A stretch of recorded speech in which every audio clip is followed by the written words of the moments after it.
If you go into a bank right now, you're getting like 0.25%, and they're charging 3%. Think about that. If you could buy a piece of real estate right now for $250 a month and charge rent of $3,000, that's what the bank's renting your money for right now. Isn't that insane? You know, my son asked me the other day, how do banks make money? And I'm telling him, and I can just see he's just thinking, what in the hell, Dad? That you know, this is the system we're relying upon. And I was telling him, this is why we're building a family bank. We don't want to rely on the banks. We want to start financing things ourselves at preferred interest rates for our family members and have underwriting so there's still lessons and not just anybody gets money for any reason and can default. Money can be complicated. Let a nerd help you. We're here to demystify the complex nature of money by getting you answers from financial nerds and whiz kids. Welcome to Ask the Money Nerds, a weekly segment of the Wealth Labs podcast where we answer your most pressing money questions. All right, I'm considering paying off my mortgage. Yeah, it's true. I've saved the money, but is that really the best decision? I want to talk about the pros and cons. What are the risks, the benefits, the potential downsides or even upsides? I'm really wanting to decide what to do, and I brought multiple-time author, Wall Street Journal best-selling author, 19 business selling person, wonderful human that is an inner circle trusted advisor and has won the money game already. So I figure it would be a great conversation for us to have back and forth, and Stolba can just poke at us and make sure that we're making sense and, you know, ask questions to clarify. Hey, Rich, what's up, man? Garrett, good to see you, brother. Zigzag principle, bootstrap business, toes turn purple. Legacy, most important. Yep. And so, you know. Done with the ego stuff, important stuff. Yeah, you gave me a book called The Second Mountain, and now you said you've been on the Third Mountain. Yeah. So the elusive Third Mountain. Yeah, that's not even written about by that guy. Only for a mountain climber.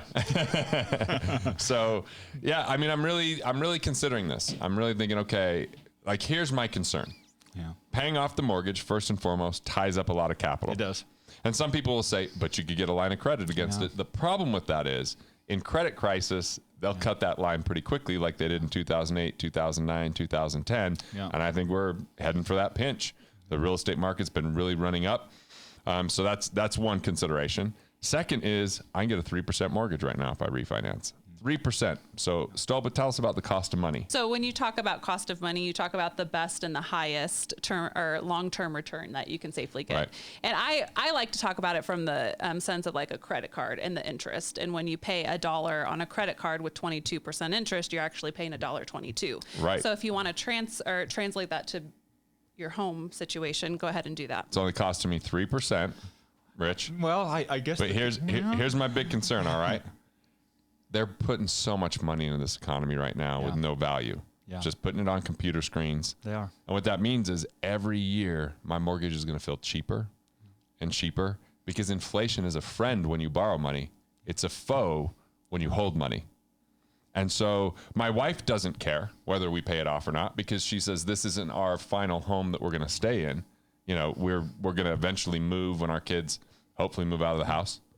It depends on how good I'm doing as a father on how soon that happens, Rich. You know, they're 13 and 15 right now, but we plan on staying there for a little while. The payment is extraordinarily manageable. I've got the cash, but if I look at the other opportunities with that cash right now that I could safely do something with, I feel like my cash value is outperforming 3% without any risk, number one.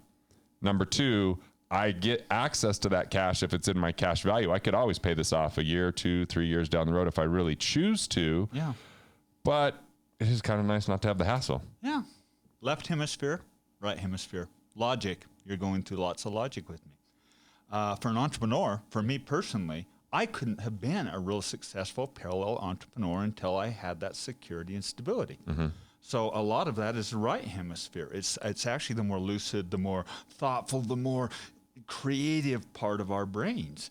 And so you're right. There's no logic to doing it. And ask me how happy I am I've done it. How happy you that you did it. You know, that's pretty happy. It even went beyond that because we paid off all our real estate. So as that rolls in, your rental logically, real estate. It makes no sense. As a matter of fact, all my friends in the early stage, I won't swear, but they said you're pretty ape crazy here. Yeah, ape crazy. Very much so. Thank you for putting words in my mouth. There you go, man. Exactly I have what I was thinking. I know Well, and the place we're sitting now, I don't have a mortgage on.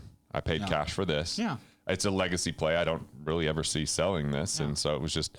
But the house, because I am looking at selling it now, here's my concern too, is I just think there's going to be huge opportunities. Yeah, I agree. And if I tie up that capital, I might miss out on those opportunities. See, the predecessor to my counsel, Garrett, though, because we've talked a lot about this in the past, is also always make sure that you have your cash flow ready. I mean, always maintain at least 6-9 months a year of cash flow, and I have plenty of cash on the sidelines so that when the opportunity comes, you can strike. But just to have it there, just to be ready to pounce. I mean, I thought this thing already would have tanked. I'm just totally shocked already that. Right. I mean, how you can take a car, a beautiful Ferrari, disassemble it, throw it out on the front lawn, and say it's worth more than now than it was before it was a vehicle. It escapes me. But at some point, the market will have to correct, and there will be buying opportunities. But I would still contend that at least we did this thing called a NEAT test, entrepreneurial appetite test. Mm-hmm. I turned out to be the least risk tolerant of anyone that I know. And so it actually enabled me to be very, very effective by removing and mitigating that risk and that concern. And just, hey, my kids aren't going to starve. My wife is not going to be left destitute. It's covered. It's locked. Okay, now let's go play big. So for me, it's a like freedom enabling thing as much of a logic thing. And I think you can actually play both. I think you can do both. One of the things people will say on the comments of some of our other videos is, once I paid off my mortgage, my finances exploded, my investments are doing great. And I'm like, whoa. Let's just think and break that down logically. If your investments were that good, paying off your mortgage actually slowed those investments down. True. And you would have paid your home off faster if those legitimately were getting the returns that they said. Yeah. Because sometimes people go, they have an up year and they get remembering the up year. They forget about the down year 3 years ago and that wiped out some of that return. And so what they're quoting isn't reality. It's kind of like a business owner talking about revenue instead of profit. Sometimes people have a short memory on the losses and they have a long memory on the gains because it's a little bit more seductive when you're talking about it at a cocktail party or wherever it might be. So I'm legitimately in a place where I don't know that I want to pay it off, but I kind of want to have a goal to pay it off because look, my income was down last year, Rich, because I didn't speak on a single stage. Yeah. I mean, I did through Zoom and things like that, but I mean, usually I'm doing 24 to 30 gigs that way, and that generates a lot of interest in our services, and you know, that generates fees that way. So, but I still live the same lifestyle for the most part, from home more than on the road, you know. But fortunately, I had the cabin here. But I watched a year where people struggled, and I didn't have concern because I had the cash. Now, if I would have been putting extra money into that mortgage, and then all of a sudden this hits, and I'm only a year and a half away from paying that off, I'm in a risky place because now I've got all my capital tied up in a mortgage, right? That didn't lower the payment if I'm on an amortized loan, and yet I'm close to paying it off. So I like keeping control of my cash over time and then choosing to pay it off, which is the situation I'm in right now, is should I pay it off? Yeah, well, I think that it really is a risk threshold tolerance. And I would agree totally with you. You've got to maintain a buffer. It's like when I was driving up here to your cabin. It was a little icy. It was a little slippery. I gave a little extra buffer. Maybe that's where we're at with the economy. That's good because my wife drove off the road just 2 weeks ago. Not good. During the snowstorm. Someone Give a braked. little extra buffer. Yeah. We got to keep a little extra buffer, right? But I will also say when you're getting ready to attack, I think your whole mindset, you play more in flow. At least I do. And I think it is an individual personal decision. I think it's really dangerous, and that's the thing I love about your killing sacred cows concept is you can't tell someone how to invest. It's what's your investor DNA. And I think that it's similar with risk threshold. For me, I couldn't have been successful to the level that I was if I hadn't have had that stability. And then I could play big. I could play fluid and lucid and play in flow. And so I think it really isn't just a matter of the logic and the numbers all tell me. Geez, when I was in college, I did compounding interest, and I guarantee you, I was a multimillionaire by the age of 32, according to those. But it didn't quite turn out that way. It didn't quite turn out that way, did it? Right. No, it never does. And so as I look at this choice and I look at this decision, I know that I'm always paying interest, whether I borrow, and I know precisely what I pay because it's on the amortization schedule. It's the interest that they tell me is fixed. Or the harder one to see is the interest I give up by paying cash because I don't get to earn interest on the money. Yeah, that one's not as obvious, I don't think. Right. But, I mean, as I've discovered, I put a good amount of chunk from one of my last sales of my companies into bonds. how did that turn out? Not so well. Yeah, interest rates just kept going down. No. Right? And so there's actually an argument that actually your mortgage, depending on your investment profile, maybe the best thing to do is to pay off your home. For a lot of people. It tied it up, but I don't know. What is your interest rate? What do you learn? Right. If you don't know how to invest, don't know where to invest, don't know how to mitigate or manage risk, don't know your investor DNA, the best thing you could probably do is pay this off. But one thing I would warn people of, there's a level of arrogance that comes with a lot of people that pay off their mortgage. There's people that like absolutely judge those that haven't paid off their mortgage, like somehow they're superior to them. That's not you at all, but I'm talking about some of the comments we get, and I feel like Dave Ramsey's a culprit of that. Yeah. You know, like that pushes it, like people, if they don't agree with me that you pay off your mortgage, they're an idiot. Well, we got to consider peace of mind. We got to consider economics. We got to consider cost of money that we just talked about. We got to consider the impact of inflation. We got to talk about access and liquidity. And we also, if you're married, how does it impact your partner? Your wife really felt comfortable with you paying that off. Well, I felt more comfortable than she did. Right. Well, and if my wife was saying, hey, this would be a really big deal, then I would just do it. Yeah. But well, and I think I'm ready to do it. You hit the precipice. And so your profile's a little different. Maybe you're a little farther along, and maybe you have a little stability elsewhere. But when I left into the wild, wild west of entrepreneurship, it was cowboys and Indians. It was cold snow outside. So I really do think it's an individual choice, but I think it's not fair also to just crunch the numbers. I think you've got to look at this, what gets me in flow and lucid. And I see a lot of people right now that aren't having return on investment greater than a lot of people, because if you go into a bank right now, you're getting like 0.25%, and they're charging 3%. Think about that. If you could buy a piece of real estate right now for $250 a month and charge rent of $3,000, that's what the bank's renting your money for right now. Isn't that insane? It's such a massive spread. And my son asked me the other day, how do banks make money? And I'm telling him, and I can just see he's just thinking, what in the hell, Dad? That this is the system we're relying upon. And I was telling him, this is why we're building a family bank. We don't want to rely on the banks. We want to start financing things ourselves at preferred interest rates for our family members and have underwriting so there's still lessons and not just anybody gets money for any reason and can default. So, but it's amazing how we have these intermediaries in our life that, they talk about, you could get 1% or 2%. Well, they're going for 100% or more, or even way more than that. Because even if they just give you 1% on your money and they charge 3%, it's a 300% markup. Yeah. That's substantial markup. Significant. And that's why they give you a lollipop when you go there, so that you're a sucker, dum-dum. Like I literally went to the bank this week. I took a picture of the dum-dums that were there, and I'm like, they don't have a product, but I do get to have a dum-dum sucker when I leave, to remind me that why do they have rooms for their money? Why is every building they have bigger than any house that I see that anyone has? And it's like, like we can really start cutting out the middleman, but at the same time, responsibility is an important piece, and we have to let go of antiquated rules. There's people that are being handed down from generations, this old mythology that if you have your bank or the house paid off, you could never lose it. Now, here's the thing. In the Great Depression, there were callable notes. So you might have a $5,000 mortgage back in the 20s, and then all of a sudden the Great Depression hits and the bank says, we need our money right now because there's a run on the bank. And you go, I don't have enough. So they just take the home. Yeah. And that happened to a lot of people. And think about the pressure and the stress and the pain that caused, that's handed down to generations right now, that they're actually erroneously believing that the bank can come and take that house from them. Not unless you have some balloon payment due at a certain point. But most of them, if you're a 10-year, 15-year, 30-year, or any of that, you are locked in as long as you make that payment. They cannot take that home from you and ask for that money up front like they used to. But that's where we have a lot of the scars and the wounds and a lot of the misinformation. So I want to be crystal clear. If someone wants to pay off their mortgage, I would not want to talk them out of that. But I would definitely talk to them about the methodology to get there. The objective is a noble objective because it's their personal preference, and personal finance should be personal. But the methodology to get there, just giving the bank extra money, doesn't make sense. Yeah. Shortening your term on your loan doesn't make sense because now you have a forced higher payment and you have more risk of what I would call equity jail. You have money tied up in the equity of your home, and if you have a financial turmoil or situation or a credit crisis that the banks face, you might not be able to get access to that money when you really need it, because banks love to lend money to people who don't need it. You don't need it. Right now, a bank would lend you money in a heartbeat, Rich, because you have paid off real estate, which is a ton of collateral. You've got businesses that have been sold. You've got a good net worth. Sure, they'll lend to you all day long.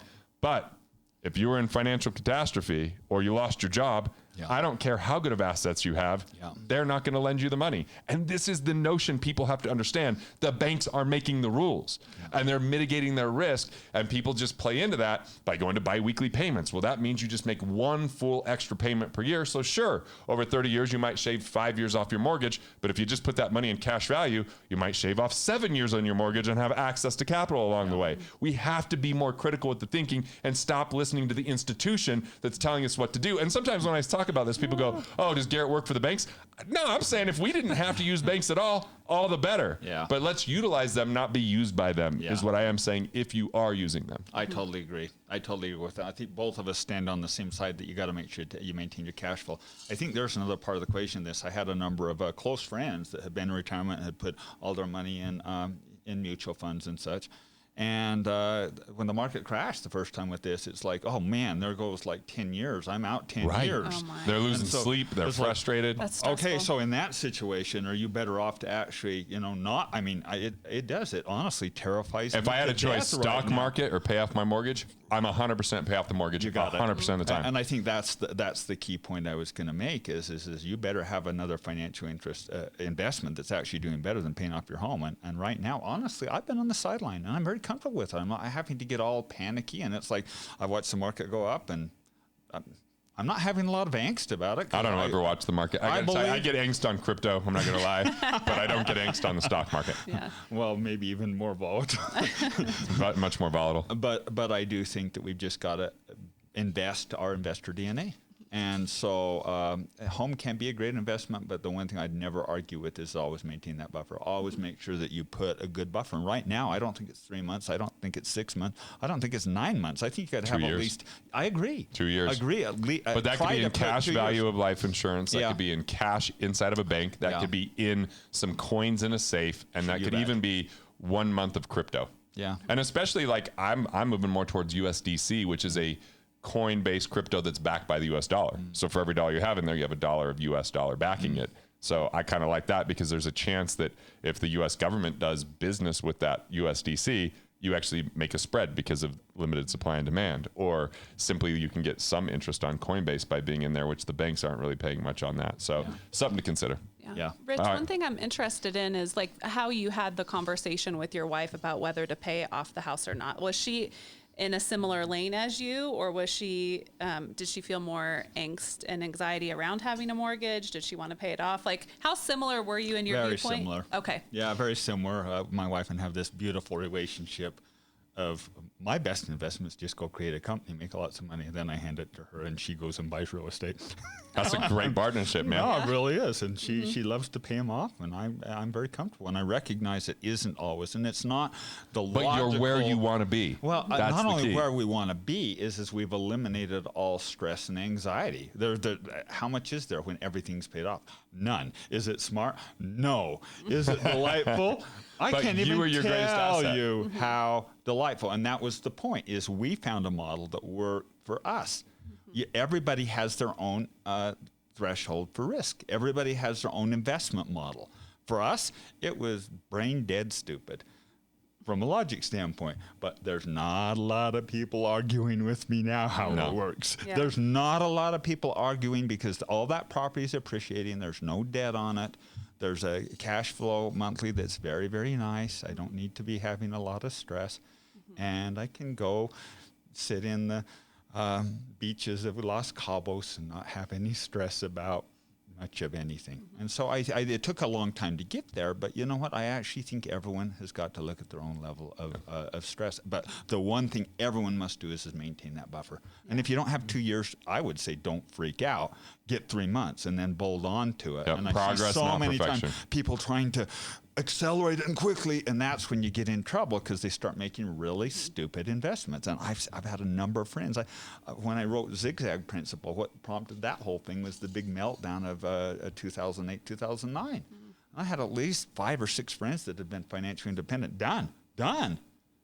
Just like that. Not done. Not done.